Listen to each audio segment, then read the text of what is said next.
Hello everyone, welcome to the channel.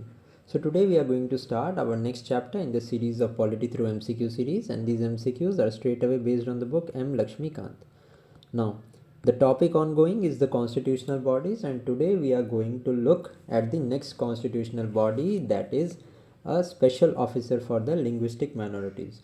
So I will give you the explanation part first, and then straight away we will move to the questions of this chapter.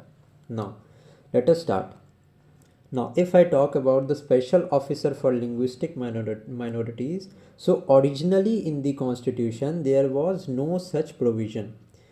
So, at a later stage, when the State Reorganization Commission in the year 1953 was built, now a provision was made in this regard. So, what was the provision? The provision was that the 7th Constitutional Amendment Act of 1956 was enacted, which inserted a new article, that was Article 350B of the Constitution, and it was included in the Part 17 of the Constitution. Now, this Article 350B contained the following provisions.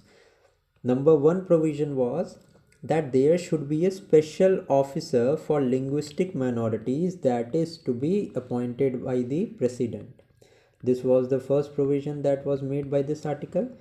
If I talk about the second provision, so the second provision was it was the duty of the special officer to investigate all the matters relating to safeguarding the rights of the linguistic minorities under the Constitution. Now, the third point here to be noted, is that the Constitution does not specify the qualifications of the special officer for linguistic minorities. The Constitution does not specify any of the provision, neither the tenure nor the salaries nor the allowances, etc. These are specified by the Constitution. Okay, now the next point is, I already told you he is appointed by the president. Now the next point is about the Commissioner for Linguistic Minorities.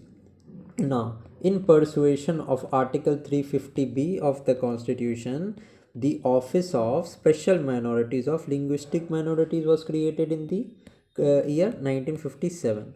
Now, this officer was known as the Commissioner for the Linguistic Minorities. Okay, now the Commissioner had its headquarters at Prayagraj. The Commissioner has its headquarters at Prayagraj, that is in UP. Other than the main headquarters, there are 3 regional offices also. These regional offices are there in Belgaum, that is in Karnataka. Next one is in Chennai, and then the third one is in Kolkata, that is West Bengal. Now, if you remember about the Indian history, just an additional point I am telling you about, that the Belgaum session was the only session that was presided by Mahatma Gandhi. Okay, now I am going to ask you a question. You can participate and answer this question in the comment section. That which of the following, not which of the following, the Kanpur session of the Indian National Congress was presided by whom? Okay, this is the question. Now, in addition to the Commissioner for the Linguistic Minorities, he is assisted by a Deputy Commissioner and an Assistant Commissioner. Okay, now at the central level, the Commissioner falls under the Ministry of Minority Affairs. So this Commissioner at the central level falls under the Ministry of Minority Affairs. Hence, he submits his annual reports directly to the President. Okay, but he does not submit his report directly, but through the Union Ministers for Union Minority Affairs Minister. Okay, now what is the role of the Commissioner? Now, the role of the Commissioner is to take up all the matters pertaining to the grievances that arise out of the constitutionally and nationally agreed scheme to safeguard the rights of the minorities.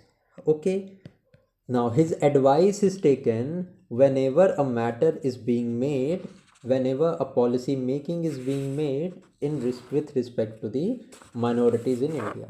Now you have to tell me two types of minorities are mentioned in the Constitution of India. That is the linguistic minority. The second one is religious minorities. You have to tell me in which article of the Constitution, and it is a fundamental right only. I am giving you a hint here. Which article of the fundamental rights of the Constitution talks about the linguistic as well as the religious minorities? Okay. Now, let me tell you about the functions of the commissioner. Now, the first function is to investigate all matters that are related to safeguarding the interest and rights of the linguistic minorities. Second function, he submits to the President of India the reports on the status of implementation of constitutionally and nationally agreed safeguard for linguistic minorities. The third function that he performs is that he monitors the implementation of the safeguard through a series of questionnaires, visits, conferences, seminar, meetings, reviews, etc. So these are all of the functions that are performed by the commissioner. Now this is all with regard to the explanation part. So let us now straight away move to the questions. Now the first question is, which of the following commissions recommended the establishment of the offices or special officer for linguistic minorities?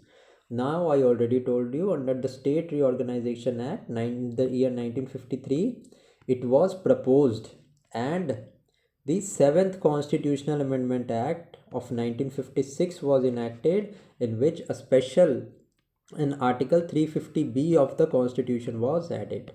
So this was added by the State Reorganization Commission. Okay. Now first state to be formed on the linguistic basis was Andhra Pradesh. And if I tell you about in the 1956, the number of the states that were formed, number of states were formed, where 14 states were formed and 6 UTs were made in the year 1956 on the linguistic basis. Okay. Now the first answer to the first question is C. Now let us see the next question.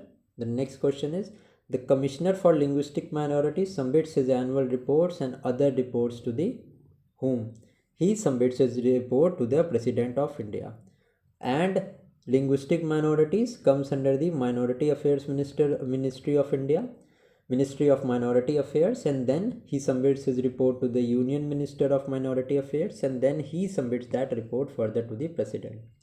Okay, and this is a constitutional body under Article 350B of the Constitution. Let us now see the next question. That is the article of the Constitution of India that contains the provision for the Special Officer for Linguistic Minorities. It is the Article 350B of the Constitution.